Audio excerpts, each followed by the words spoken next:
Hi, everybody. All right, the end of the year. The time is here. My name is a dreamer. Welcome to Dreamland Studios. Welcome to Hanging with the Dreamer. And before I bring my guest, Peter, out, I just want to make a few announcements. One big, one big announcement is definitely 2022 is right around the corner in just a couple days. And I'm going to be doing a couple things different. One of the first things I'm going to be doing different is I will be recording more interviews using my Zoom. The reason being is because I have a new graphic that you can see in back of my webcam here that I'm using as my background, and it works best in Zoom, which is okay because then I download the MP4, I put it in my Adobe Premiere Pro film editor, and go through it, edit it, add some custom text, add some custom graphics. I'm trying to share more of a creative side, more of my creative side with everybody. Plus, if you would like to be a guest on Hanging with the Dreamer, all you need to do is just shoot me an email at hangingwiththedreamer@gmail.com. And more importantly, if you like what I'm doing, and if you would like to see me continue to improve my production and continue to improve everything I'm doing here at Dreamland Studios, that please consider hitting my PayPal link, because every penny that goes through my PayPal link goes right back into my production. It doesn't go in my pockets, and it doesn't go into anything but my production. Hey, I see there's a couple of people saying hi. How are you? Welcome to the show. My name's the Dreamer. And while I'm waiting for my guests to arrive, I'm just doing some quick updates because I don't do this nearly enough as I should. For about 6 months, I was busy, very, very, very extremely busy with interviews, lined up interviews, producing, hosting, promoting, that I've had to step back from my busy, busy schedule. And now be sure to subscribe to the Dreamer's Life on YouTube and smash that bell notification because you don't want to miss what I've got planned for 2022 coming right around the corner. I'm doing one interview a week, except for this week, whereas before I was doing 5 or 6 recorded interviews a week. It just got to be too much. Um, but if there's any brands that would like to work with me, I am open. I am definitely open. And on top of that, if any brands do contribute to my PayPal, or would like to sponsor Hanging with the Dreamer, sponsor yours truly, the Dreamer, and everything that I'm doing, everything that's coming out of Dreamland Studios, then I will make you my number one priority. And I will be more than happy to partnership with you, and I will be more than happy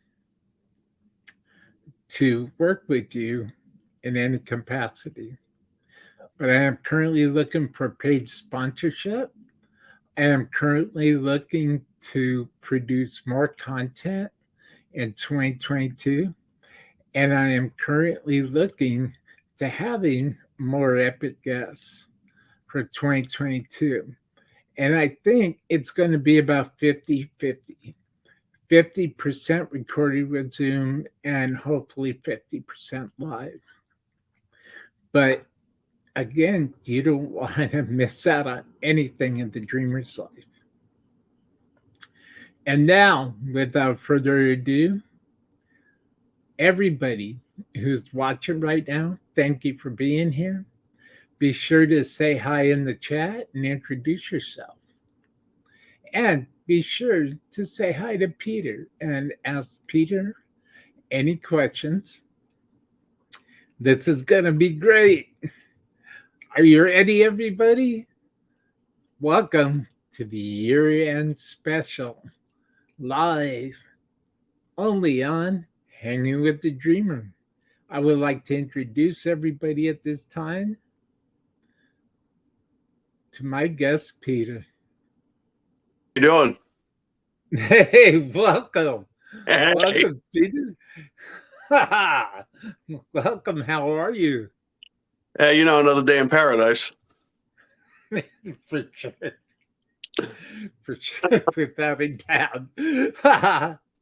Without a doubt. So, gosh, would you, for all the people watching at home and all the people that are going to be watching the replay and all the people that will be watching you throughout 2022, would you like to introduce yourself and what do you do? Oh, my name is Peter Difilippo. I go by Peter JD, and I play guitar in a couple of rock and roll cover bands currently. Well, I would like to thank you. Make sure everybody knows, check out Heavy Revel. Check out Heavy Revel, everybody. I just wanted to share that. I gotta tell you, I'm really impressed with the Heavy Revel mix video that I saw on YouTube, and I really Our think, demo reel. Mm-hmm, I Yeah, really. Go ahead, Peter. Sorry. I was gonna say that was a demo reel that we recorded back in 2016. So yeah, basically we put that together, and that's what we show prospective clients that want to hire the band. Outstanding. Outstanding. So I see you have a stat behind you. Would you like to talk about your gear a little bit? Sure. See if you guys could see this. Oh, look at that. See if we can get a shot of the room here.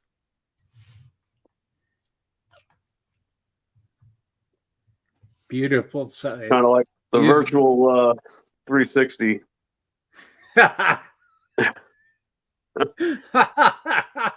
Yeah, that's what I'm talking about. Oh, you have a Bogner. All right. Yeah, we'll talk a little bit about Bogner. That beautiful sight. Anyway, so what did you want to talk about my gear or? Yeah, and anything that you would like to share with the masses all over the world about your gear and what inspires you about the gear that you have to play the best to your capabilities. Well, I've been doing this a long time. I've been playing going on probably like 44 years, 45 years next year. And what motivates me is tone. I've been chasing tone my whole life, and it's all about that warm, crunchy sound. I don't know how else to describe it. I mean, a lot of people have described it many different ways. Eddie Van Halen used to call it the brown sound, or whatever it is to you. I've been, like I said, I've been chasing tone most of my life, and I finally have found it. I'm at the point where I'm happy where I'm at with my tone, and it That's awesome. Yeah. So anyway, I use Bogner amplifiers pretty much exclusively. I use them in the studio, on the road. I can't say enough about them. I've been with Bogner since about 2015, I believe, and I've never looked back. I've played most of their amplifiers, but my go-to amp is a Shiva Anniversary. And to me, for what I do, there isn't anything that amp can't accomplish. I mean, it's got crystal clean tones, and it's got enough overdrive to where, I mean, it's monstrous. My gains are like probably at 40% where of maximum, and it's just a huge sound. So I really can't say enough about Wagner, and they've been very good to me. So other than that, I mean, I've got a lot of guitars, as you can see in the room, and every guitar's got its purpose and all of that stuff. But primarily, I'm a Les Paul player. I've been playing Gibson Les Pauls since '92, and it's pretty much all I play. Well, there's something about a Les Paul, and there's something about that tone that when you take your Les Paul and, well, the general idea behind the thing, at least I found through my years of music, is just take the Les Paul, plug it straight into the amp, and turn down that gain to about 9 o'clock and bump up that master. Yeah, and away you're off and running. You just going. I mean, I don't have my board here. It's at it's at our rehearsal studio. But I mean, a lot of people ask me about my board because it looks pretty fancy and flashy, but really all I'm using is the tone coming out of the Bogner. I mean, I use, like, on my clean channel, I have just a little bit of chorus, and I use a Boss Wazacraft chorus, and it's just slight. And then on my crunch and lead tones, there's just a little bit of carbon copy delay. Everything else is coming off of the amplifier. Everything else on my board is song specific. Like, I have a flanger and a phaser and a wah pedal, and they're great, but they're for specific songs that we do. They're not on all the time. Have you ever? I'm sorry. Go ahead. I'm sorry.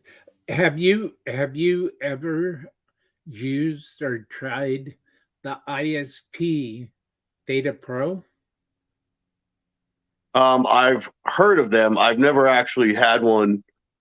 I don't think I did. I have a when I was building my board, this is kind of a weird story, but I probably spent 6 months, and I went through probably, I don't know, 75 or 80 different pedals, and I would configure them differently and line them up differently, and try different sounds in different settings, because I was like adamant about finding my perfect tone. And I did this back in about 2014 when I formed Heavy Revel with Dallas Perkins. And then once I got to where I was at, I haven't looked back, but I have a ton of pedals laying around. I might even have one of those pedals that you were talking about. I don't know. I got a box full of them. Well, I'll tell you, you have, and no, believe me, if I could afford a Kemper, I'd have a Kemper. Or if I could afford a Fractal, I'd have a Fractal. So no disrespect to anything. The great tone comes in many different packages. Oh, absolutely. And I've got, countless friends that have all different kinds of gear. I mean, and I played through fractals. And the other thing I've noticed, and I've read about this over the years with different guys, but it's like if I set up my guitar rig next to your guitar rig, right, and I plug my guitar into your rig, I'm going to sound like me. I'm not going to sound like you. yeah, You know, because a lot of there's a lot of truth to the fact where tone. I mean, yeah, your gear is important. I mean, if you've got crappy gear, you're going to have a crappy sound. If you got great gear, you're going to have a great sound. But what forms and shapes your tone is the actual player, I think, in my opinion. You know, and the way that you attack the neck and the amount of pressure you put down on the strings. And I mean, that all has a lot to do with it. And it's a never ending, there's no driver, there's no instruction manual to any of this stuff. No, of course not. I mean, and like I said, I mean, I could hand you my board, which maybe to me it's the best possible board you could have in the world, and you could look at it and plug in and say, "Wow, this sounds horrible," and vice versa. I mean, Oh yeah. I mean, I've played through other people's rigs where, wow, this is really bad, but hey, it works for you. God bless you, But and then I played through rigs where it's like, wow, this is phenomenal. Absolutely. It's beauty's in the eye of the beholder. I mean, everybody has taste, but unfortunately, it's not all located in the same part. You know what I'm saying? Sure. So, well, anyway. the ISP Theta Pro I have the Michael Sweet edition, and that thing, that's pretty. I'm sure it's pretty nice. That thing is nuts. And the whole thing is that it's not really a profiler; it's a tone shaper. Yeah. Meaning, you can have whatever tone you want out of the thing, and that's why I have it. I'm pro ISP all the way. Like I said, I love to have a Kemper, or I'd love to have an Axe Effect around here, fractal. I've had line 6, a lot of line 6 gear over the years. I think everybody has at some point. Who's got a really, since we're talking about tone, and I thought of this because you probably know. I mean, I know the guys at Wicked Star, but Ralph from the guitar player from Wicked Star, he doesn't play through like half stacks or full stacks. He's got his tone is incredible. And I was at one of their shows at I believe it was when they opened for Dawkins at the Canyon Club. And they came out hot and heavy, man. And his tone actually was very impressive, which I hear different guys all the time, and it's, oh yeah, this guy's cool. But his tone really stood out. And I'm not exactly sure what he's using, but he's either using like a fractal or something along those lines. So yeah, tone comes in different packages, but his tone is huge. I was actually really impressed with his tone. If you guys are interested, you ought to check it out. I mean, check out any of the Wicked Star stuff. You'll hear them, especially their newer stuff. Oh, I was watching a Wicked Star video, as a matter of fact. So I could do some research before Tony came on the show. And I was just listening to the guitars. I was just like, whoa, this is excellently produced. It's organic. It's organic. Yeah, and everybody in that band is super talented. I mean, their drummer, I mean, he's a monster, but he's also, he's like a certified producer. I mean, he knows how to produce music and what sounds great and what doesn't sound great and things of that nature. That's what's cool about that band, actually. I mean, now we're talking about them. They work very well together, and everybody has a very integral part. But yeah, those guys are great, man. I mean, obviously, you've checked them out. Well, Mark Taylor's here, and he says, "Hello, guys. Hey, Mark, how you doing? Welcome to the show. If you have a question for my guest Peter, please ask him. Please ask him." Well, I'll tell you, what is the most exciting moment that you've had, Peter? Performing, writing, or searching for tone? What is the most exciting moment? What was that moment that made you get? I have the bumps just talking about it. What what is what's the exciting moment that made you look at that? What's the exciting moment that made your hair stand on end? Oh, it's funny because as you're asking me this question, I'm thinking of all these different things in my head. But you know, um, there's been a few milestone moments like that. I would have to say it would have to be when I completed my board. When I got my tone the way it is now, that was kind of like the magic moment. Like that's something I've been working on for years and years and years. I mean, and it's like if you need to learn a song or you need to learn a part or you're trying to, master a pattern, you'll get it eventually. It's like it doesn't matter how intricate it is. I mean, you could be playing something from Ingve. If you start out and work at it and you start off slow and then get it, and then you work with a metronome and you go a little bit faster and a little bit faster and a little bit faster, and the next thing you know, you're off and running and you're smoking this, arpeggio solo faster than Ingve even.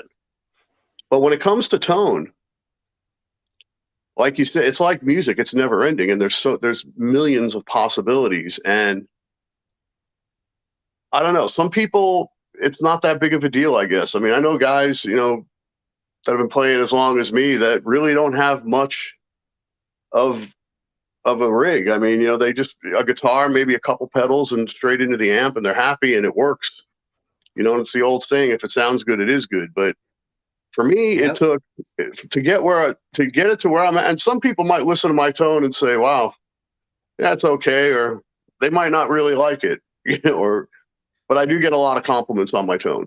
I honestly do. But I would say that would be one of those big magical moments when I finally got it right, because I've had it like it is for years and I haven't changed it, and nothing's made me want to change it. So I guess that would have to be it. There's a time, well said, well said for sure. There was a time that I remember the very first time I was in a guitar shop. And at that exact moment, I remember it like it was yesterday. Dr. Music in when Dr. Music was in Pasadena. Wow. I I grew up in Pasadena. I was around in Pasadena in the 70s. And yeah, I remember that whole scene as if it was yesterday, and I miss it. Yeah, I miss it. I miss it. Um, but I was in Pasadena one night, and I ended up in East Pasadena, borderline Sierra Madre, and I stumbled across this place in the pouring rain called Dr. Music. So I stepped in Dr. Music, and all I saw was a bunch of pianos. So I just kept walking, kept walking. I walked past all these grands and back to the back of the store, back of the shop, and there was a guitar section. I will never forget the feeling I had when I walked around the corner and sitting in a glass case was this Kramer Beretta. Oh yeah. I was just, ah! I just, wow, look at that. Because this was shortly after I discovered the Van Halen Museum Yeah. that was in Pasadena. Have you ever been to the Van Halen Museum in Pasadena? Of course. Everybody, Doug? I think it's definitely worth going to. I mean, I'm sure there's a lot of people who haven't, but it's worth a look. I love that. I love the Van Halen Museum. There's a story maybe I could share another time with you if possible about a moment I had in the Van Halen Museum in Pasadena. It's just mind blowing. But I remember when the very first time, and kind of go back to Don Landis's Country Club Yeah. in Reseda. Reseda. That was a happening spot back in the 70s and 80s. It was jamming. Yeah. And my sister Paula and she took me. And of course, I'm too young to get in by myself. So I went with her. And then we separated. And I remember that was one of the funnest times of my life. I always gravitated to the guitarist side of the stage. I don't know why. Just I'm to the right side of the stage, so I went. My own little rock and roll, man. You know, it was cool. It was totally cool. And the very first time that I went there, I saw a band called Swan. Okay. Huh. My sister loved this band. I saw a band called Swan. And that's when I got my first introduction to live, live performance, live rock show. Then I went back the next weekend with her, and Wolfgang was just blowing the roof off the place. Wolfgang was amazing, beyond amazing, epic, legendary. Now, Wolfgang has a couple of members that went and formed Autograph. Autograph had the hit Turn Up the Radio. Of course. I know those guys. Steve Plunkett, Randy Rand, they came from Wolfgang. And I got to tell you, the weekend after that, who was Motley Crue. Oh, wow. And there I just couldn't pull me away from the guitarist side of the stage, There's Mick Mars standing 4 feet above me, staring down at me, ripping, man. I was like, yeah! Two Marshall cabinets smashing me right in the face, and I'm like, yeah, dude, rip. And then I remember the week after that, Quiet Riot, the original Quiet Riot. Randy Rhoads was in that band. Kevin Dubrow, who's the lead vocalist, Drew Super Cheap Forsyth on drums, Kelly Garney, who's the original bassist. That by the time that I saw, was introduced to Quiet Riot, Rudy Sarzo was playing bass.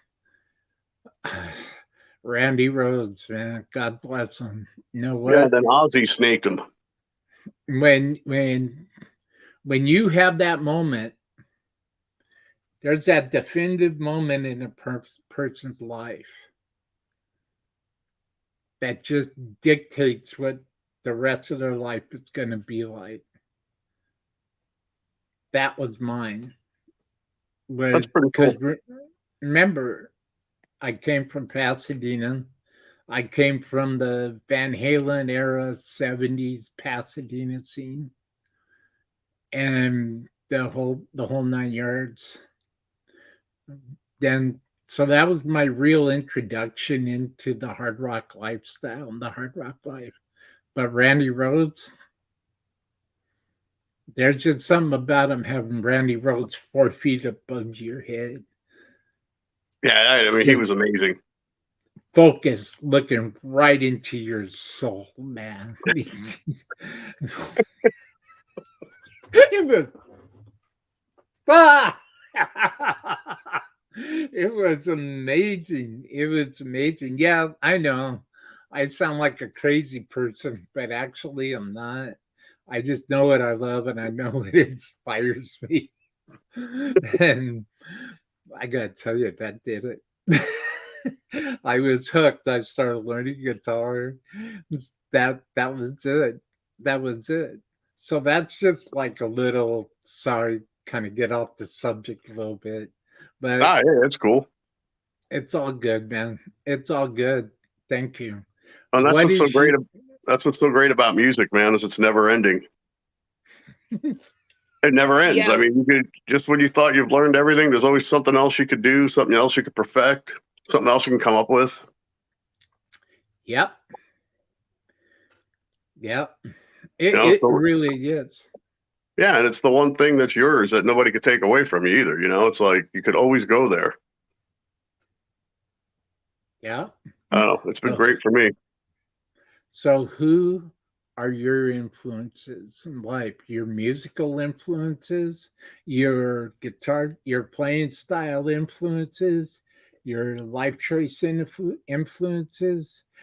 I Who? would, well, I mean, the first record that actually blew my mind, where I was like, wow, I want to do that, would have to be the first Van Halen album. That when that album came out, you know, I was what, 11 years old. And I'll never forget it. I was sitting in the back of the school bus. And so, no, I was on my way to school. You know, it was a typical morning. I probably wasn't very awake at 7 o'clock in the morning. And this kid on the bus had this Van Halen tape, and he was playing. It was a cassette playing through one of those boom boxes. And I remember hearing Eruption for the first time, and I was just like, "Wow, what is that?" Like Yeah. at first, I couldn't even understand what was making the sounds. Like, was that a guitar? What was that? And that's what made me want to play guitar. Um, as far as my influences, I would have to say very heavily influenced by Jimmy Page. I mean, yeah, Eddie Van Halen, although my style is really nothing like that. I really like Billy Gibbons from ZZ Top, Jeff Beck, of course, Clapton. Um, Randy Rhoads, definitely one of my favorites. Blizzard of Oz album was just incredible. But what really, the first album that I heard where I was like, wow, was first Van Halen album.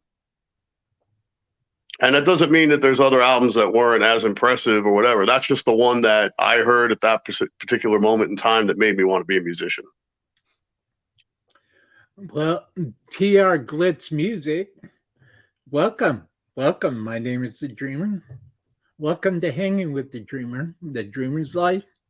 Is the Bogner stock, or did you modify it in any sort of way to get the tone you wanted? My first Bogner, the first Bogner I had was a first edition Shiva, and I actually bought it at a Guitar Center used. I saw it, I played through it, and it was modded, but it was modded by Reinhold. And it was kind of an interesting story because I bought the amplifier. I loved it. I took it home. I was practicing with it in my studio, and it worked great. But the foot switch wasn't functioning properly. So I called Wagner, and I went there in North Hollywood, and I'm in the LA area, so it was close. And I went there one day, and I just thought I was going to buy a new foot switch. How much could it cost? $100, $150.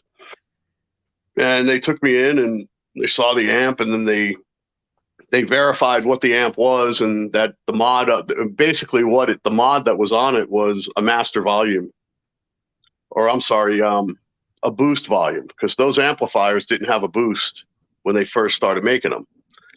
And then Reinhold did a mod where he put an extra switch in, and then he put this little micro knob. And in fact, I could show it to you. You could tell.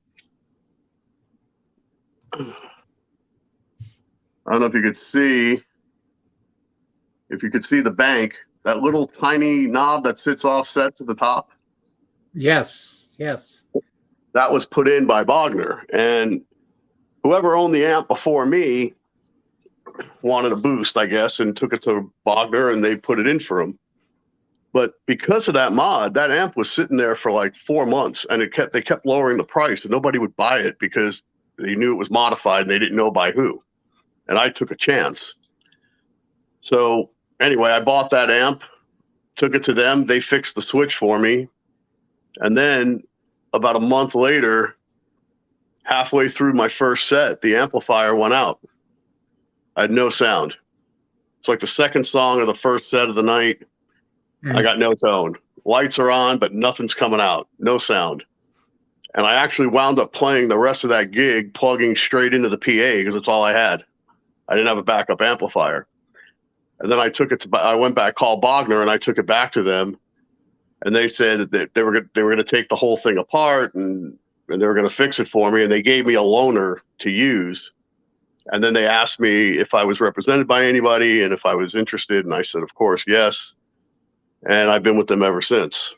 And I have 5 Wagner heads, a couple of combos, and I use them all. They're great. Well, TR Glitz Music would like to ask you, what year did Peter meet Brian Tichy? When I met him? Yeah. The first time I met him was back in, it had to have been like 2014. And a lot of my friends were friends with him. So, I've come into contact with him, but I actually didn't start playing with him until just recently. Bro, Brian Tichy, he's a monster in his own right. Oh yeah, Brian's amazing.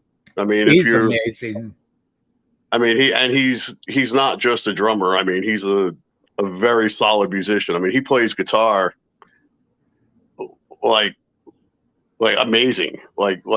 He could easily be a lead guitar player in a professional band. Of course, his drum work is phenomenal. If you've heard of him or you know him, you know how good he is. But he's also just a hell of a guy. I mean, he's funny. He's cool to hang with. And yeah, he's a great guy. I love playing with him. He's awesome. I love listening to him.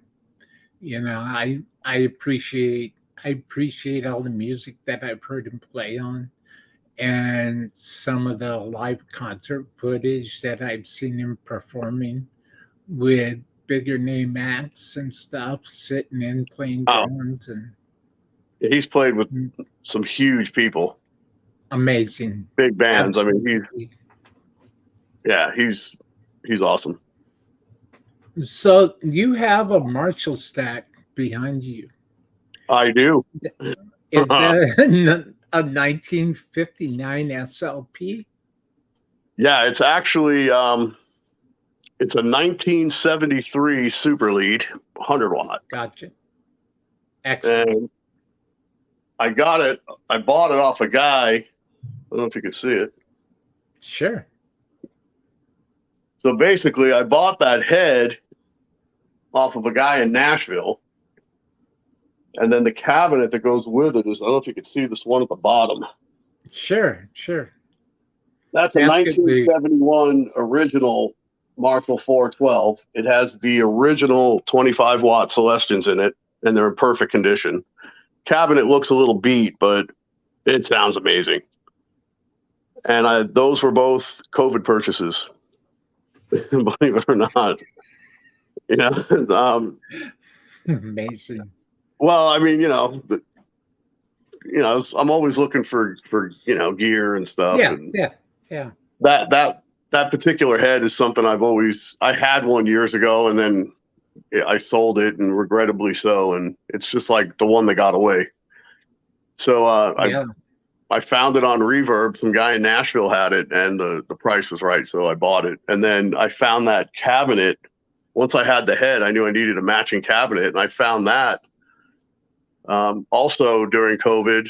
And some guy in Riverside he had a music store. He was closing out. He closed his store, and he moved all his gear to his like living room in his garage in his house, and he was just selling. He got hit hard with COVID, and I picked that cabinet up from him. It's actually a really good deal. I think I paid like $500 for it. Oh. Yeah. Oh, so, ouch.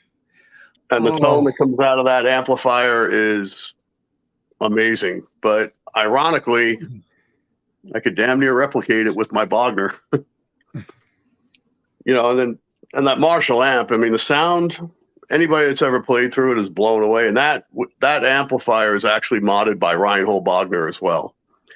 It has the master volume switch in the back, so you could play it at low volumes and still get that iconic sound. But to play it live, it would be, well, for one, I'm endorsed by Bogner, and I wouldn't play anything live other than a Bogner. But even if I wasn't, that amplifier, you would have to have some kind of an AB switch set up, because to go back and forth, when you're playing a cover band, you got to be able to have like all these different sounds readily available to you, because you're not playing your own stuff. You're playing, all these different bands, and you need to sound like the band. If you're playing Van Halen, you got to kind of sound like Van Halen. If you're playing ZZ Top, you want to go after a ZZ Top tone. If you're playing like any Cream or Clapton, well, you're going after that kind of a sound. And of course, you're not going to sound exactly like them, but you want to sound close, because people know those songs. They're iconic songs. And basically, it's just a job. You're playing in a club or a bar or an event, and you're there to keep people happy. And if you're playing in a bar, your goal is to keep them happy and keep them spending money, so the bar does well. I mean, that's why they hire you. Yeah. So, but the Bogner, like, I know I'm like, it's not like supposed to be a Bogner plug-in here, but those Shivas, you could pretty much sound like anything you need to sound like out of those amps. Yes. I can make it sound like, a twin reverb, and I can make it sound like a 73 plexi. And that's what's so great about those amplifiers. Now, if you're playing your own stuff, and you have a pretty much the same type of tone and sound throughout your album and your performance, well, then, yeah, you can play whatever you want. And I used to play Mesa Boogies years ago, and they were great amplifiers too, but they were just so bottom heavy. It's like, I remember I play through what do they call a dual rectifier is what I had. I had a bunch of dual recs, combos and heads, and I never used the red channel. It was just too heavy for what I was doing. Mm-hmm. It was always the amber channel, which is also could be could be heavy, but that red channel is just huge. Now, if you're playing, if you're trying to go after like real heavy metal sound, dark, deep, Mesas are, they're known for that. But you can get pretty heavy with the Bogner too, though. I have a Bogner Uberschall. It's another one of their amplifiers, and that thing is monstrous. It's too heavy for me to do what we're doing now anyway. I mean, I've used it in the studio before, but I've never taken it out. I've always taken my Shivas. Well, that TR Glitz Music says, good morning, Will. Good morning, Peter. who are your main influences as a guitarist? You talk a lot about your guitar setup, but what about your bass setup? And what does Heavy Revel have planned for 2022? Okay, well, you want to start with influences? Like I said, it would be, obviously Eddie Van Halen, Rhodes, Jimmy Page, heavily for sure. I mean, because growing up, when I was a kid, before I heard that Van Halen album, Zeppelin was everywhere, and that was probably my first exposure to listening to guitar music. But I always liked Page, and I love Led Zeppelin. I mean, they're one of my favorite bands. But also, Randy Rhoads, amazing. Clapton, I mean, legendary. And the other guy I actually came to appreciate after I was like pretty much established was Hendrix. And what blew me away about Hendrix, I mean, there's always a couple of Hendrix tunes I liked, of course, but I never really knew much about him until I saw the documentary. And what blew me away more than anything about Jimi Hendrix is his career was really only 4 years. That's it. And all of the music that he came out with and all the stuff that he did in a 4-year period.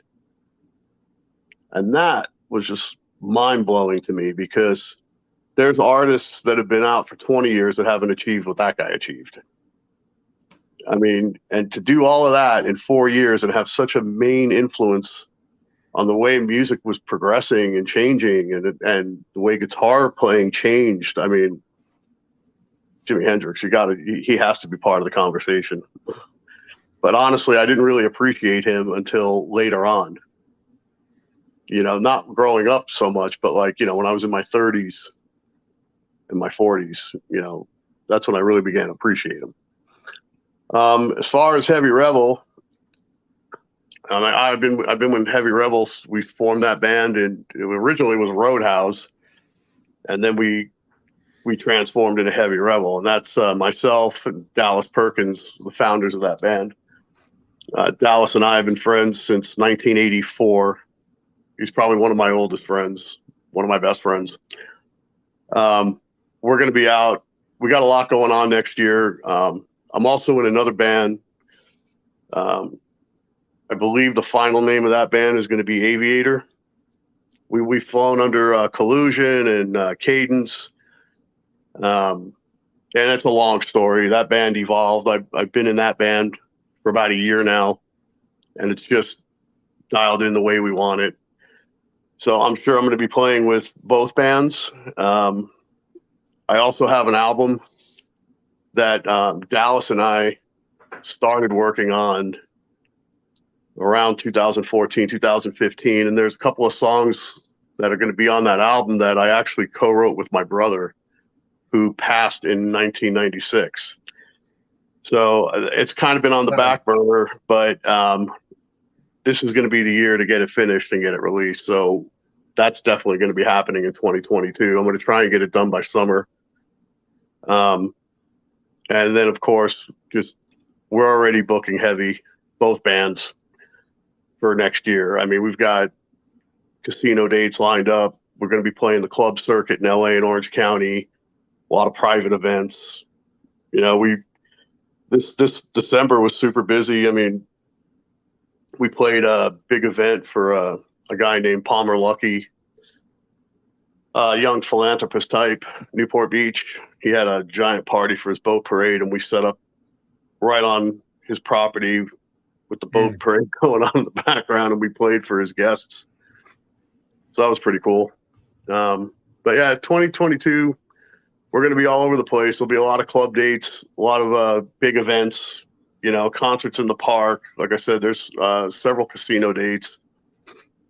Just keep checking. If you look at my Peter Difilippo, Peter JD Facebook or Instagram, I always post any gig I'm in with whatever band I'm playing with at that particular day. And yeah, come on out and check it out. Well, Gear Junkie 35 is here. Quick hello, the Dreamer. My Mesa Studio preamp, aka Studio 22, my one that got away. That's it. That's his studio preamp. That's the one that got away. Ah, Yeah, yeah. kind of like Happy my Marshall holiday. Plexi. Yes, You yes, got to get that yes. back. Oh, that's studio preamp. I remember when that one first came out. Well, do you 'Cause I remember? used I don't know if you remember back in the '80s when everybody was going to rack gear. Sure. I still have my rack. It's actually. Let's see if you can see it. I might have to turn the light on. Well, thank you, Gear Junkie 35. Happy holidays, dreamer, and to all the dreamers and tone chasers out there, be well. Happy You see that? holidays. Sure. Look at that. Wow. I haven't seen one of those for a long time.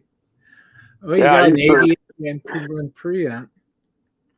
I used to run that in stereo through 2 cabinets back in the day. It's got it's a 1,000-watt MOSFET carbon amplifier, Mm-hmm. Mm-hmm. and then it has the 80A MP1 that I got from Paul Gilbert, and then I have a Sonic Maximizer, which is a 422A, runs in stereo, and then the Elise's Quadriverb. I had a quadriverb. And boy, that was my first processor. Was the Elise's? Actually, the Elise's Microverb was my I first remember that. processor. Yep, I remember. Microverb, I remember Microverb those. too. And that was my first taste. And I went from that to a quadriverb, and then went from a quadriverb to a Rocktron Intellifex. I remember those.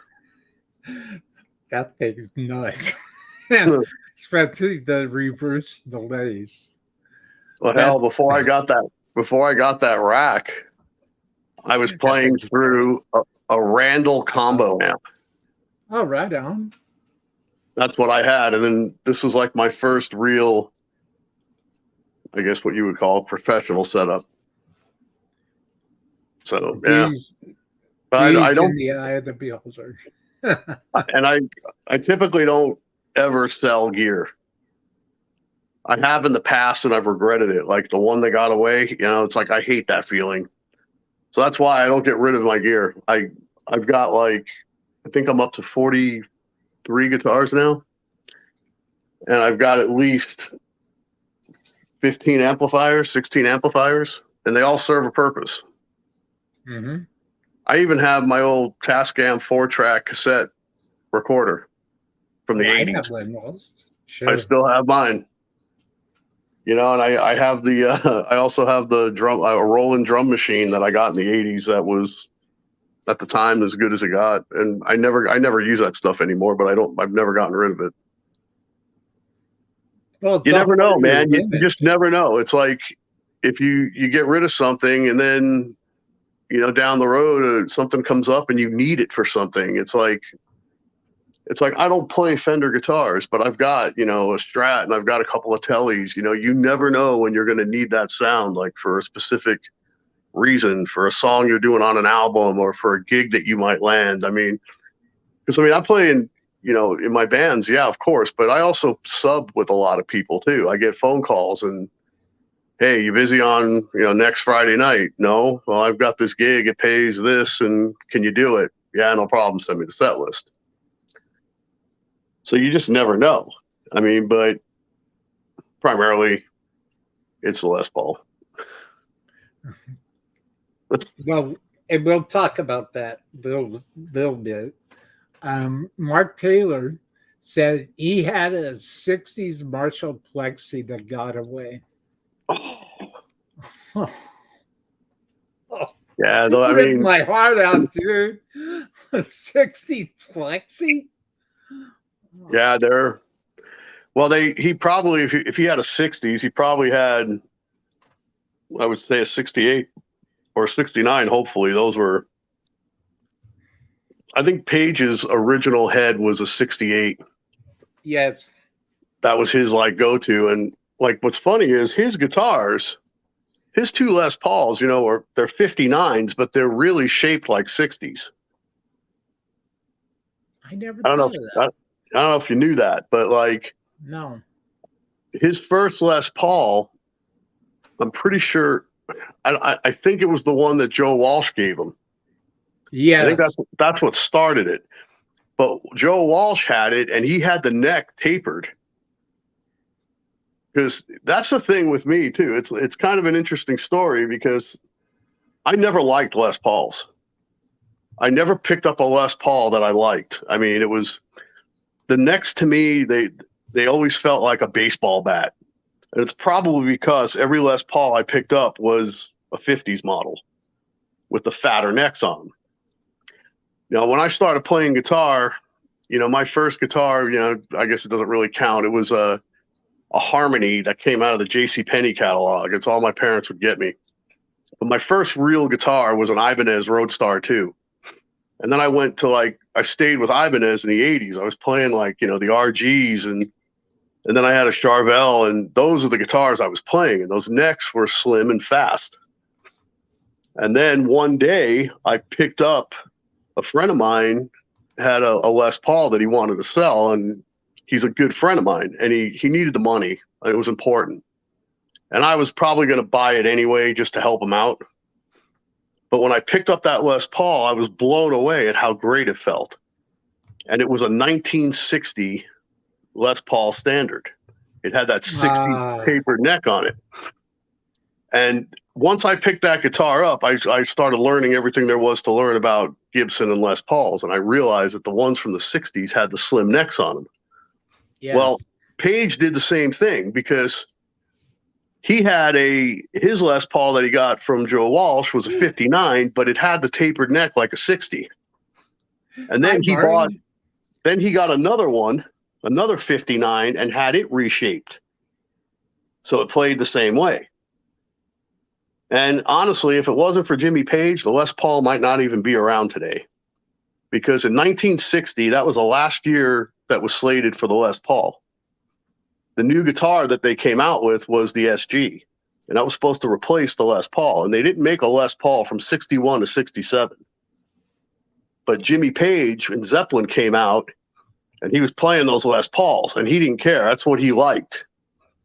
And everybody wanted to be like Jimmy Page, and the demand for the Les Paul just grew, and they put it back into production in 1968.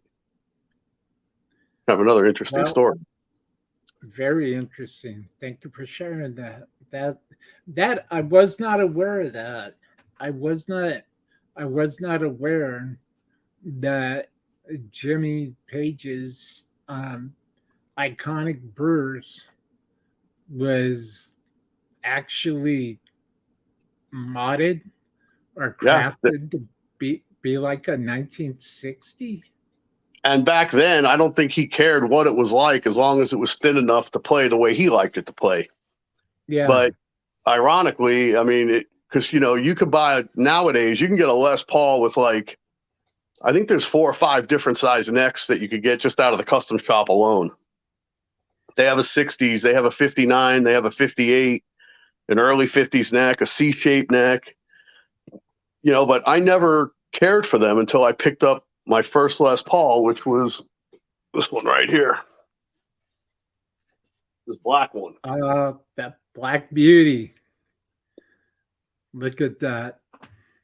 You know, and all of my Les Pauls are basically the same for the most part. Yeah. I mean, I got a lot. I mean, you can see, you know, I have I have 3 actual 1960 standards that are genuine that usually never leave the house. And then I have Gibson made me a couple of historic reissues, which were really cool. Those are the ones that I typically take out, you know, to gigs. And then they also made me a a silver burst with the 60 slim neck back in 2016, which I play. Mm-hmm. But they all have that tapered 60s neck on them. That's amazing. And if I don't even know. I mean, I'm sure eventually I would have figured it out, but if it wasn't for my buddy who needed to sell that guitar back in 1993, I probably who knows, I might, because I used to play completely different style back then. I was using the whammy bar a lot and finger tapping. Everybody was, everyone wanted to be like Eddie Van Halen. I mean, everybody, like you were talking about autographs. Steve Lynch was finger tapping for days. Yeah. Yeah. But now I don't even use a bar. I haven't used a whammy bar guitar in I don't even know how long. Probably since the mid 90s. Well, Mark Taylor is talking about mine was a 200-watt Marshall Major, the same amp that Richie Blackmore used. Wow. That he thinks was a 68. I remember the first time I heard one of those Marshall Majors. That was amazing. That was amazing. They now I notice, and thank you for and Marty's here. Marty, welcome to Dreamland Studios. Welcome to Hanging with the Dreamer. It is my pleasure to be able to say that Marty is from Germany. And I really appreciate your time, Marty. Thank you for being here. Thank you. I love your show. Great interview. Cheers from Munich, Germany. Thank you, Marty. We'll be talking tomorrow, as a matter of fact, doing a recorded interview in Zoom. I'm looking forward to it. Cheers, mate. So, good to see you, Marty. So, what is... we were talking about the influences of Jimmy Page and the Les Paul. Yeah. When I was a kid and I saw Song Remains the Same for the first time, South Pasadena Junior High auditorium. They were showing the movie. I knew that there was something that was pulling me in this direction, because I got my first introduction to the theremin. It's from Song Remains the Same.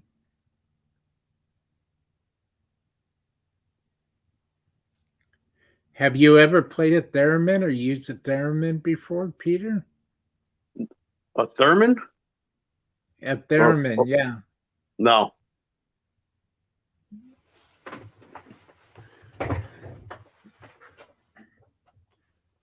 I pretty much have always played. When I started out, I played through some cheap combo amps, whatever I can get my hands on that I could afford as a teenager. Then I moved into a rack in the 80s, and I had that. And then pretty much since like 94, 95 on, all tube amps. Well, that's pretty much all I've ever played through. I mean, I've always had a board of some sort, but Marshalls primarily. I played Marshalls for years, and then I was playing Maces for a few years because I had a deal with them, and but they were just too monstrous. And then I've been with Bogner. I don't really bounce around a whole lot, and it's a lot of people. I don't like go after a company just to see what I can get out of them. It's like my relationship with Bogner started because I bought one of their amplifiers and I loved it. I just had a problem with it. And if it wasn't for that, I might not have my endorsement deal with them. But, I have several other companies, but anything that I'm endorsed with or I have a relationship with, is product that I like and enjoy and would have bought regardless. It's not like I don't play with a certain pick because somebody came up to me and said, "Hey, man, we'll make you these picks." I play with the picks that I like to play with. If I happen to get them at a discount or for free or whatever, then so be it. But I'm at the point where, I mean, I'm honored to have companies want to work with me and help me. But at the same token, I'm not looking for a handout from anybody. I could afford to buy my own gear and what I want. And maybe that's why I have what I have today, is because, you know, I always do what I say I'm going to do. And I always honor my end of the obligation, no matter how great or not great it turns out to be. But literally everything that I represent is something that I would have anyway. If that makes any sense. Sure. Sure, you believe in what you use what you believe in. Well, and a lot of people, it's like, you know, they put a lot of That's it. emphasis on it, on endorsements and getting free gear and stuff. And No, what they don't understand is it's a business like anything else. And if a company is willing to represent you or have you represent them, it all comes down to exposure. You know, it's like they look at, you know, well, all right, great. It doesn't matter how good of a guitar player you are. What kind of exposure are you going to give their brand? I mean, they're in business to sell product. That's how they exist, you know? So if you have a lot of exposure and, you know, you've got a heavy social media presence and you're playing out all the time, well, then you may be attractive to certain companies. But if you're sitting in your bedroom dreaming that you're going to be out on stage one day, you're probably not going to get much action. right, right. So, Well, yeah, you know, I mean, that most certainly makes sense. I mean, if I owned you know, a company, if say I owned a guitar company, a guitar brand, and I was looking for the best possible representation, I definitely want to check out what somebody's social media presence is like, of course, you know, and the reason I, why it all you'd go makes after, sense, you know. well, and you go after a big name, like if you're a new guitar company and you've got the money or you have, or you at least, or you have the connection and you get out, you get a big name, you know, whether it's like, you know, Steve Vai or, you know, Phil Collins from Def Leppard or whoever. You're paying that guy and giving him what you can give him, not because he's this great guy, but because of the exposure he's going to bring to your company and how many guitars is he going to sell for you. Because he's on the cover of all the magazines and he just had an album that came out and they're going on a world tour and all these kids are going to see them. So that's why they pick those guys. You know, it's all about how many sales they can get. Yeah. Well, TR Glitz Music says, "What about your bass rig, Pete? Peter, talk about the bass." The bass, I don't really play bass. I have played bass out of absolute necessity, but I mean, I could play bass. I mean, I'm a guitar player, so I mean, I could play fifths and roots and things like that. But I am by no means an accomplished bass player. I wish I was, but no, I mean, I can play, but not like I could play guitar. Well, what is the most important thing to you about writing music, listening to music, and experiencing music? Experiencing the journey and that vibe, that connection. I call it a spiritual connection. I'm sure other people use other terms, and that's great. But this, to me anyway, music is a spiritual connection. What is it about having that connection in your heart, in your soul, in your mind? What is it about having that connection, Peter, that is so that makes the experience so important to you? Well, I mean, for me, I would have to say it's what you're talking about. I mean, you can call it whatever you want. You can call it a spiritual connection. You can call it being in the groove or the zone or whatever. But that when you have that connection, that's when the magic happens. And I can't turn that connection on or off at will. I wish I could. I mean, I can't tell you how many times I sat down to write a song because I needed to write this song to get something completed or for whatever the reason might be. And it doesn't matter. It's like whatever you come up with just sounds like shit. It just sucks. It's like, this is horrible.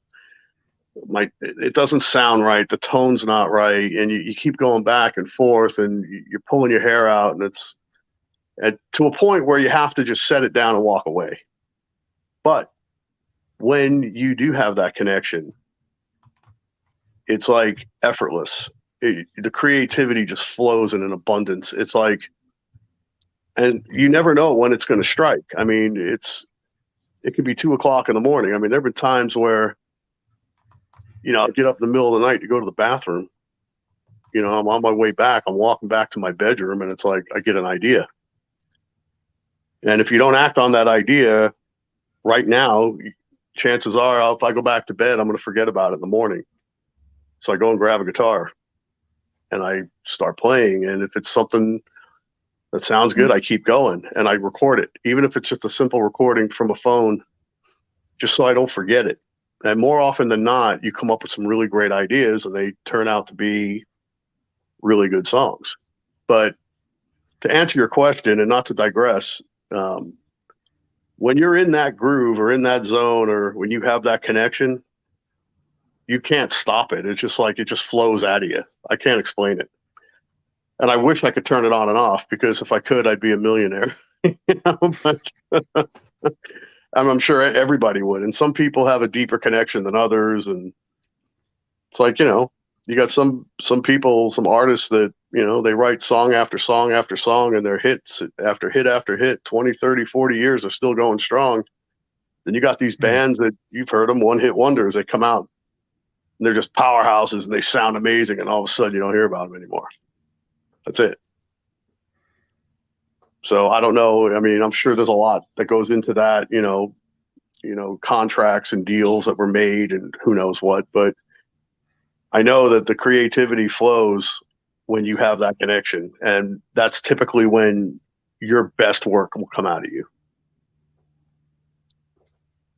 I mean, there's times where, I'm sure you've experienced this, like where, you wrote a song and you're trying to work out a solo for the song and you're ripping all this great stuff, but it's like, it just never sounds right. And then there are days where you could just write stuff where everything you touch just seems to be epic. But you got to seize those moments, man, because, and my best advice to anybody would be record yourself.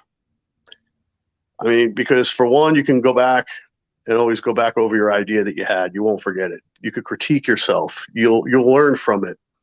Wow, I nailed that. Or, you know what? I probably could have played it a little different, or I could have done a little bit better, or whatever the case might be. But a lot of people, they don't record themselves, and then they forget, or they don't have anything to compare themselves to. I mean, like, I definitely am a much better guitar player today than I was 5 years ago, than I was 10 years ago. And I hope 5 years from now, I'm better than I am today. I mean, because that's the point. I mean, you always want to evolve. You always want to be better. And you just want to perfect your craft as much as you can. And it never ends. I mean, just when you think you've gotten over that hurdle that you've been trying to get over for a month or 6 months or a year or whatever, there's another hurdle right around the corner. It constantly expands and grows. It's like numbers. It's infinite. Music never ends. I mean, so it can take you on a hell of a journey if you're willing to participate. Yeah, that's for sure. That's for sure. TR Glitz Music is saying that the Ace Frehley signature Les Paul series, Cherry Sunburst, with 3 stock pickups. I'm sorry, TR Glitz Music. Are you talking about the new one that's coming out for 2022 that Gibson needs to announce? Or are you talking about something that you have your eyes on? Shout out in the chat to TR Glitch Music. I love to know. I love to know why you said that, because I saw a picture of a 3 stock pickup Heritage Cherry Sunburst Custom that with Ace Frehley's name on it, and it looked wicked. I mean, it looked. It actually look, if it plays as good as it looks and feels as good as it looks, that's a great find. That's a great find. Yeah, Ace What always I'm played Les Paul customs with the triple humbuckers in them. Yes, Yeah, like like Peter Frampton. exactly. I was just going to say Frampton played a very similar model. I can't play guitars with those middle pickups. It gets into my way with picking. I know a lot of guys will say, "Oh, that's it shouldn't get in your way," but for whatever reason, I don't know if it's a mental block or I just never was into triple pickup guitars. What is the biggest thing about Jimmy Page that you admire? Just his overall style. I mean, I think Jimmy Page. I mean, he's a solid music. He's just a great musician. I mean, but he's the epitome of a rock star as well, man. I mean, Page is so well versed. He started out as a studio session guy.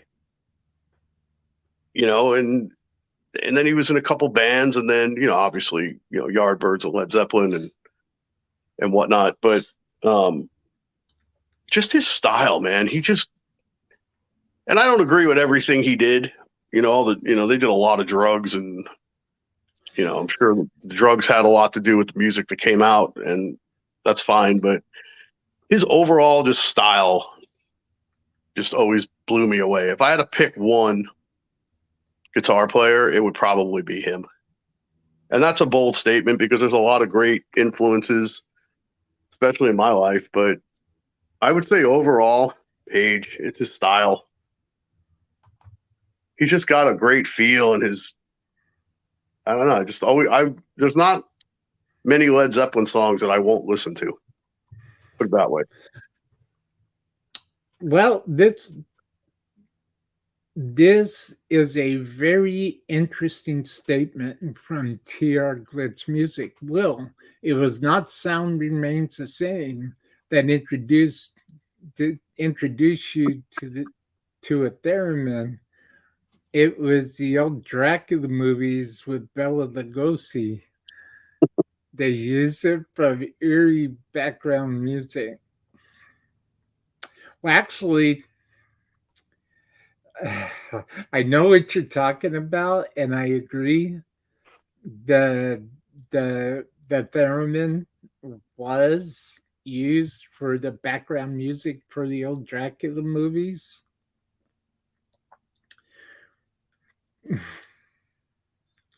But the song remains the same is where I found my connection because of my 1800 my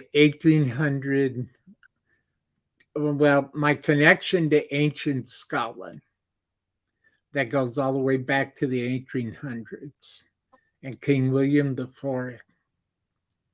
The reason why I say that is because the same time I was at Loch Ness in the Highlands of Inverness, Scotland, Jimmy Page owned Inverness Castle and Boleskine House down on the southern shores of the loch. Aleister Crowley's old place. Yeah.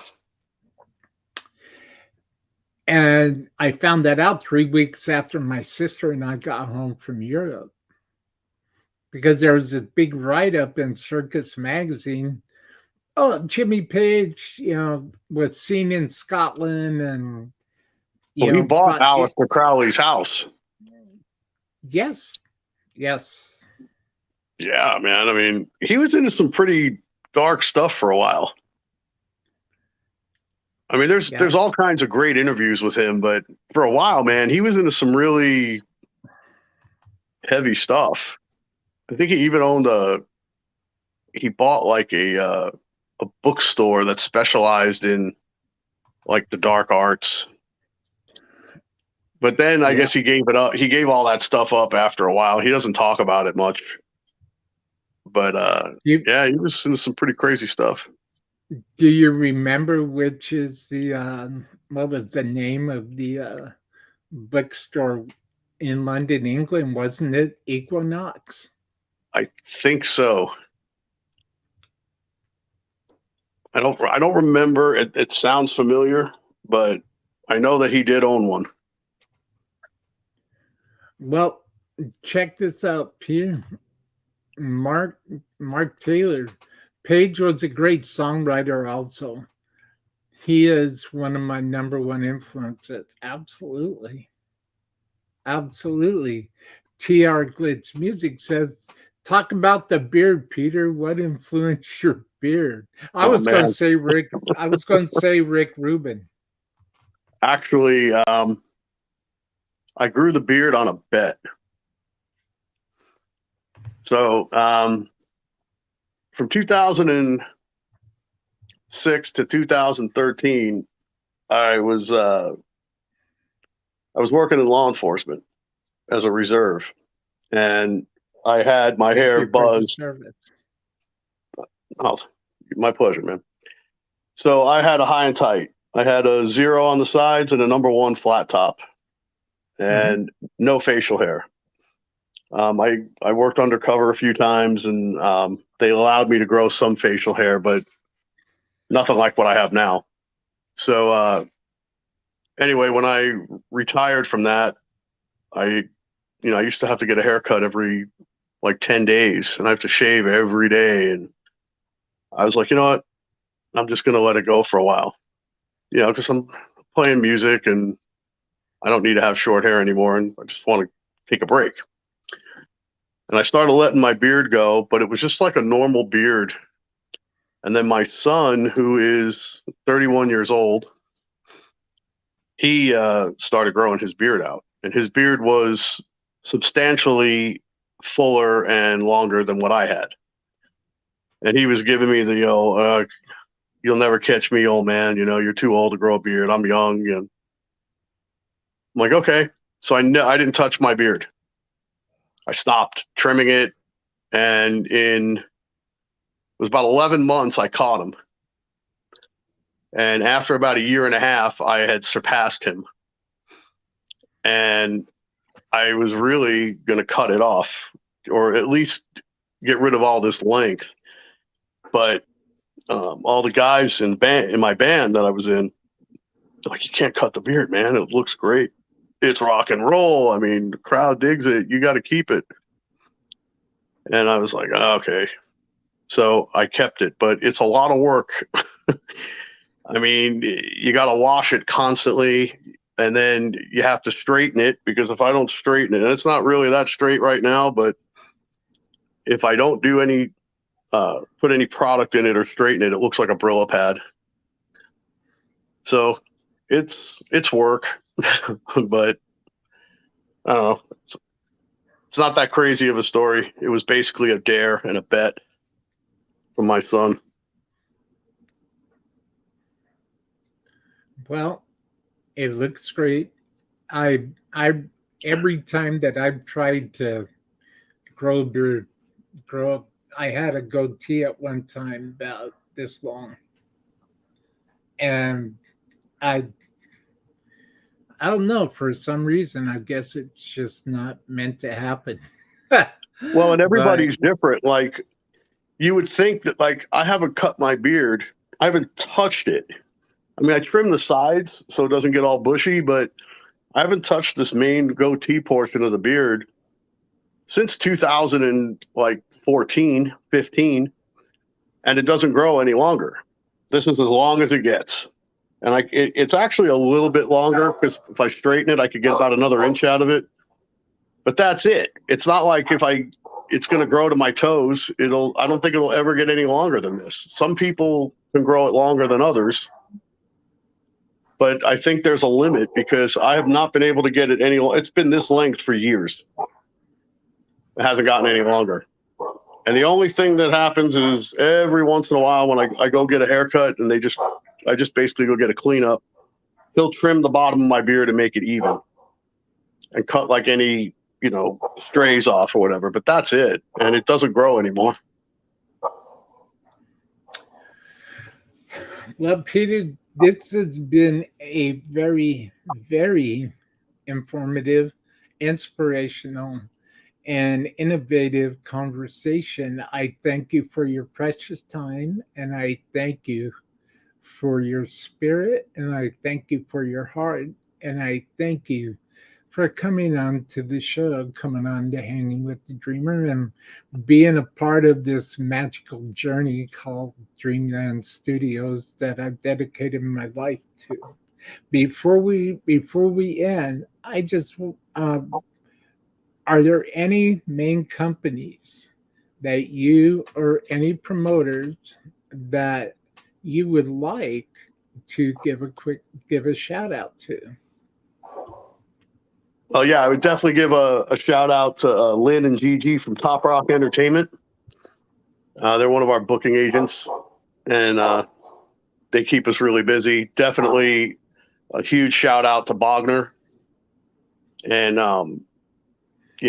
those guys they've been really, really good to me, and they take excellent care of me. And then I also like to thank Jim Dunlop, USA, and definitely Scott Berry over at Boss Roland. They also take really good care of me. And if you guys are if you're into pedals, I don't know about, it's kind of a plug, but the Boss Wazacraft pedals are amazing. They're as good as any other boutique pedal out there. I've been using Boss pedals most of my life. I'm sure most of you guys have, but the Wazacraft are special. Well, thank you. Thank you for that. I would also like to, before I give my shout outs, I would like to also say Mark Taylor saying great show. Great show, guys. Mark, you're one of my number one fans, and I can't thank you enough for coming to my shows and watching my stuff and sharing my links and telling people about the Dreamer and Dreamland Studios. Thank you, Mark, for being here today. You are, without a shadow of a doubt, my number one fan. And without you, I don't know. I've had a crazy year like everybody else. I might have hung it up. Well, thank you, Mark. Thank you very much, man. You keep me plugged in, you keep me inspired, and you keep me focused on why I'm really doing this stuff.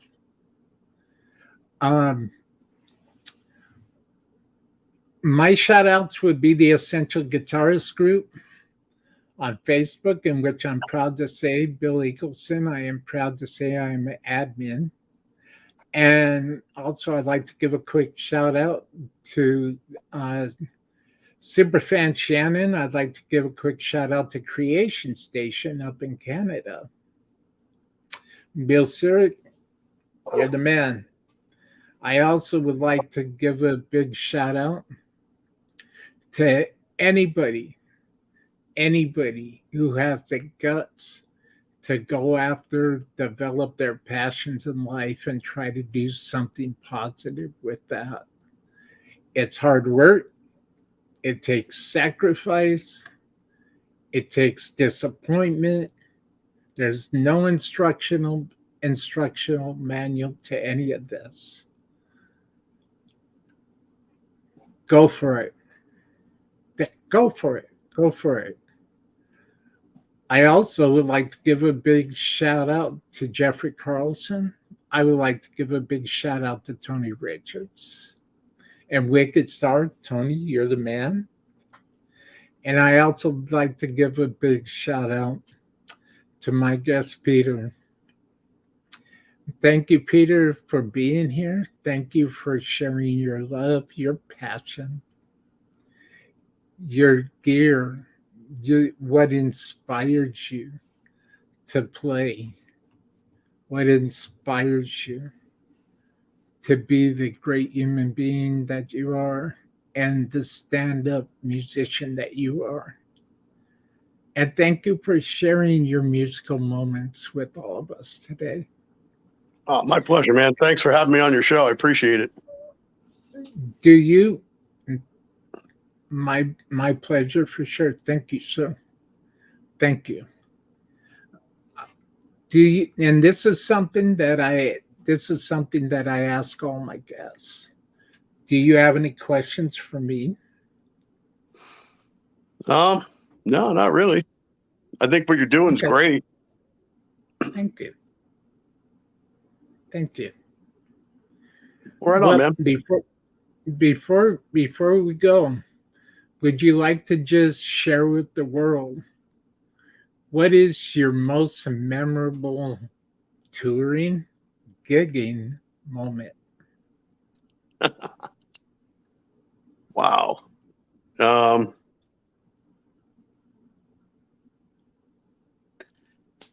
You know what? I would have to say, I mean, there's been a lot of great moments, and I've been fortunate to play to some really decent sized crowds, and I've played with a lot of really stellar musicians for sure. And I've been blessed. I mean, without a doubt. I mean, I'm just another schmo with a guitar, man, and I've been very fortunate. But I would have to say the coolest performing experience would have to be the first time I played the Whiskey on the Sunset Strip. I was 18 years old. And to me, that was making it.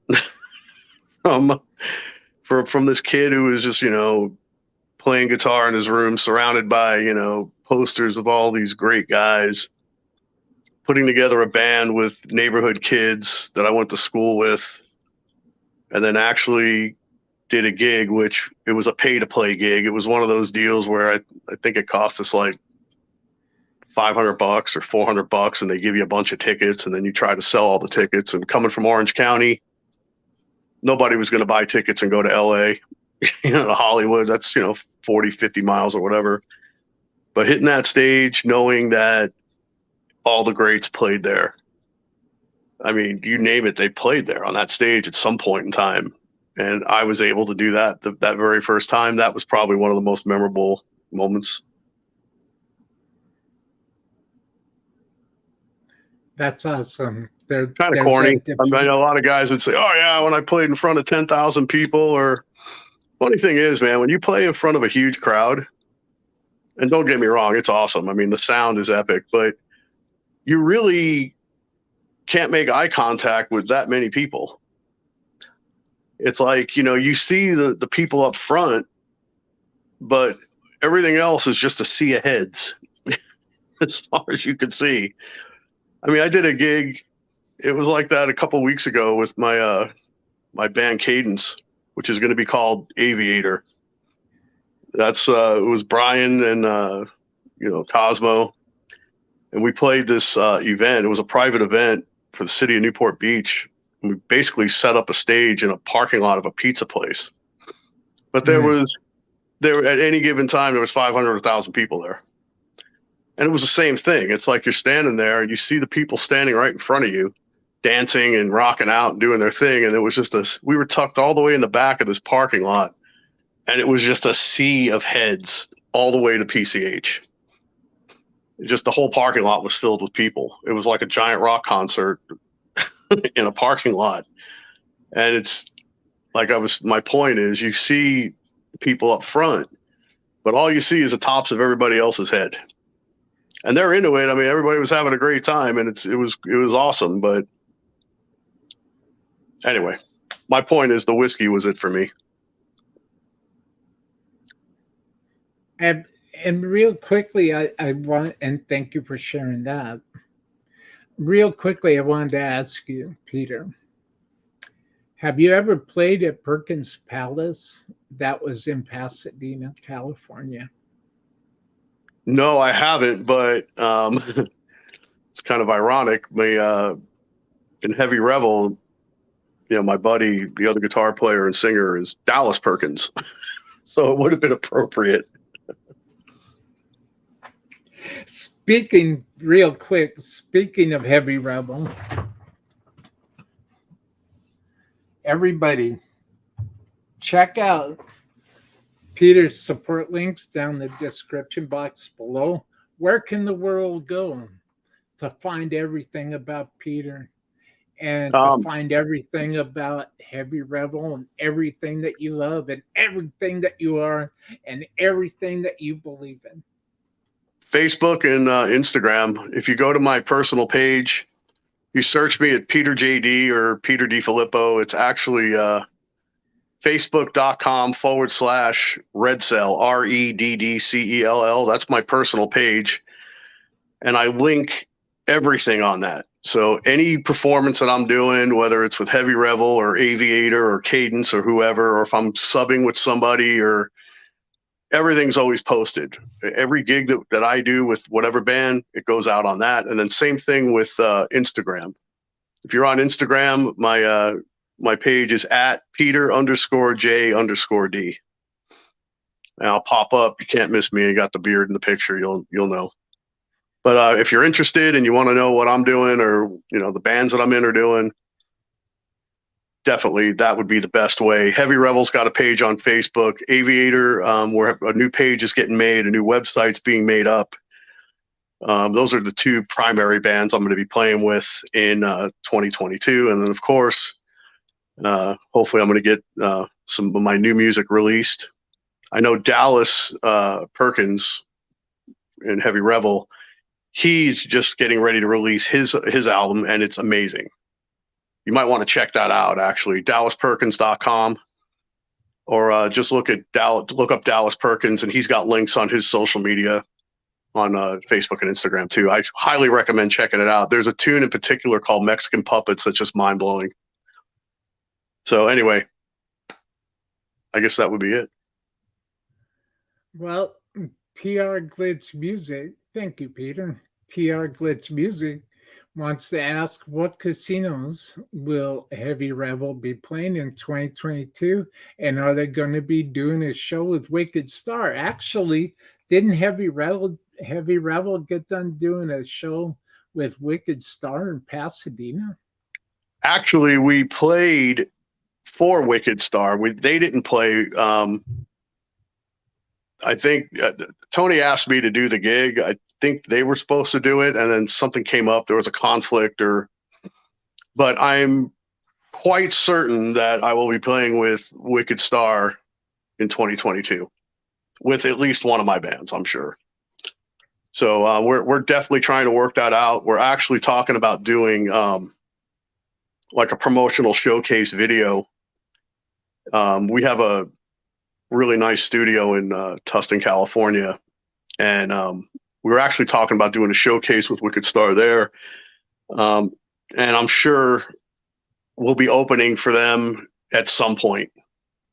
They want to do it with us. We want to do it with them. We're friends. I mean, Tony Richards is just amazing. He's a great guy.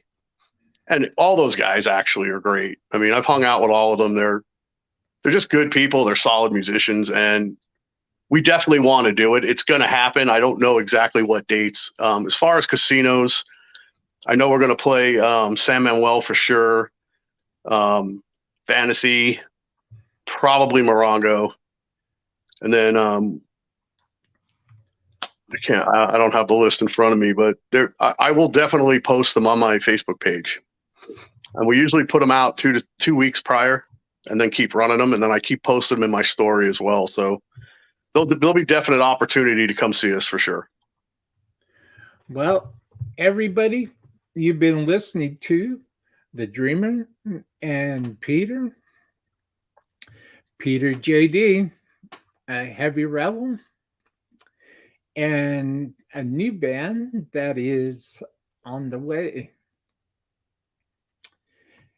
Aviator. Hey, pretty good. I remembered Yeah. Aviator. And you've been watching Hanging with the Dreamer, coming at you live from Dreamland Studios in Azusa, California. Mark Ria, real quick. Happy Tuesday, Dreamer. Hey, Mark. Happy holidays, my brother. How are you? God bless. Well, God bless you too, Mr. Laria. Thanks for being here, Mark. Thank you. I love you, man. Thank you for being here. And if there's anybody that likes what I'm doing, please feel free to hit my PayPal link in the description box below. Every penny goes right back in to my production. I have some big plans for 2022 coming out of Dreamland Studios. And like everybody else, I need all the support that I could get. If you would like to see me improve my production, I will definitely be on the hunt for paid sponsorship in 2022. And right now, that's might be just a pipe dream of mine. But then again, everything I'm doing now started out from a pipe dream. Anything's possible. And Wes Grissom is here. Hi, Wes Grissom. How are you? And support Peter JD. Support everything that Heavy Revel is doing. Check out Heavy Revel. Check out their merch store. Pick yourself up one of these kick-ass shirts. A special big shout out to everybody in Heavy Revel, and a big shout out to the guys in Aviator. And be watching out. There will be some new stuff coming out on Facebook. You'll hear about it. Like Peter, follow him. And like the Dreamer, follow me. Share this interview, and hopefully together we can make a positive impact and spread some love and spread some positive inspiration and positive information to the world at this time. And also always remember, music is magic. I believe, Peter believes, Tony Richard believes, Wicked Star believes, Heavy Revel believes. Magic's real, my friends, and it's in the form of music and the inspiration and the spirit of creation and the spirit of passion and the spirit of art. Thank you so much, everybody, for being here today and hanging out. Happy holidays. Check out Heavy Revel. Check out what Peter JD is doing. Check out all of his social media sites. And Peter, if you have a minute, I will be right with you. All right. Thank you for being here today, Peter. No, it's my pleasure. Thanks for having me. Thank you, everybody. Thank you so much from the bottom of my heart.